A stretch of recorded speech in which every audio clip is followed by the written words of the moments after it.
రాయనం. అల్లు అర్జున్ గారు, అలాగే ప్రశాంత్ నీల్ గారు, ఇంకా దిల్ రాజు గారు ప్రొడ్యూసర్‌గా చేద్దాం అనుకున్నారు. కానీ కొన్ని కారణాల వల్ల 'రాయనం' సినిమా అయితే తీయటం కుదరలేదు. అసలదేంటి, ఎందుకు తీయలేదు అని మాట్లాడుకుంటే ప్రశాంత్ నీల్ గారు ప్రెజెంట్ అయితే బిజీగా ఉన్నారు. అల్లు అర్జున్ గారు బిజీగా ఉన్నారు. ఈ టైంలో 'రాయనం' సినిమా అంటే చాలా కష్టం అనే చెప్పుకోవచ్చు. అలాగే మనం 'రాయనం' సినిమా దగ్గర దగ్గర నాకు తెలిసి మనం పెద్దోళ్ళం అయిపోతాం కూడా అప్పటికి ఇంకా.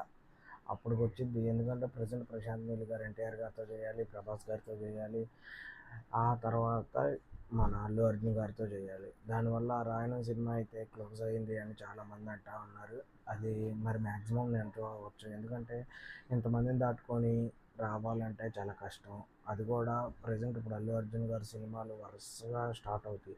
ఆ టైంలో మళ్ళీ గ్యాప్ తీసుకొని రావటం అనేది చాలా ఇబ్బంది అయ్యిద్ది కాబట్టి ప్రెజెంట్ ఈ సినిమా అయితే ఇంకా అలా మామూలుగా మాటల వరకే పరిమితం అయినట్టే.